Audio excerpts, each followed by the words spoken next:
It's made with the wild blackberries which grow on the property, which are never sprayed, so it's just fruit and sugar basically, which gives you a lovely fruity drop which is nice over ice or just straight. How many blackberries did you have to pick? That was 70 kilos in there. That's a fair day's work, isn't it? It's a terrible job, but never mind. A few scratches? Yes, scratched to pieces. And I wear a thick jacket and gumboots in case there's snakes around. What's happening in this barrel at the moment? Well, that's got to ferment for 6 months with added sugar. There's a lot of sugar in there because blackberries, unlike grapes, don't have enough sugar in them to make enough alcohol to make the product acceptable. There's about, in this 120-litre barrel, 40 kilos of sugar.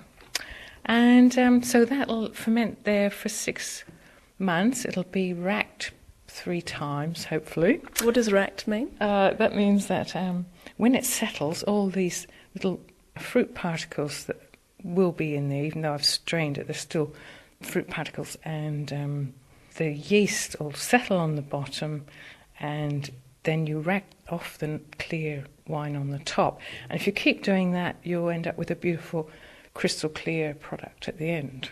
Is that sound I can hear the bubbles bursting? It sounds great. Oh, that's just the wine is giving off carbon dioxide, so it's going through the fermentation trap, so you don't want any little flies or nasties to get into your wine, but you just want it in a clean environment to be able to give off the carbon dioxide. Is your expertise in the fruit wine area? Yes, John makes everything else, the spirits, the cider and the grape wines. I'm into the fruit wines. How did that come about? Oh, my dad used to make fruit wines when we were children, and I used to help him racking and bottling, and he used to get me to work and, just sort of, in a small way. It's a great room. There's so many different containers and ladders, and I can look up, and there's all sorts of things around me. Has it taken a long time to set up? Yes, it has, because I made a lot of the equipment. I made the stemming machine, the apple mill, the still, and the press.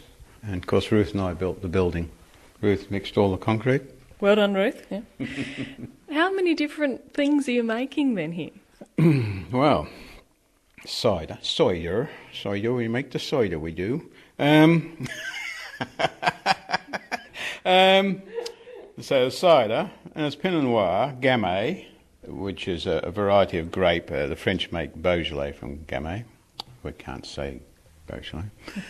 Then we have Müller-Thurgau, a grape that was developed for the German wine industry in the late 1800s by Dr. Müller from the Swiss canton of Thurgau. And we blend that with Gewürztraminer. So that's the table grapes. Then we have, of course, Ruth's wine, and then I distill. So is there always something bubbling away? Or Yeah, well, yes. Well, there's Ruth's blackberry going now. And topping up. You've got to keep an eye on the wine all year round. The ones in the barrel, say we might leave Pinot in the barrel for a couple of years, so you've got to top it up every 2 or 3 months. It's a total commitment. It's a passion. What do you get out of it? Satisfaction, I suppose. Is that to do with because you're doing the whole processing? Yes. And being a bit of a romantic, I find it's rewarding. There's laboratory work, I do the graphics, I do the labels, then there's maintenance, What about you, Ruth? What do you enjoy about it? Drinking it. Good answer. It's a good feeling when people come in here, like those people that just came in actually, and they love the product. They like to be in this little area to see what does happen, because the bigger wineries now, the public go to a nice flash cellar door, but they don't really go into the winery anymore. Do you think people want to know exactly where it's coming from and Yes, how it's been grown and made? They like to smell and see things, In our size,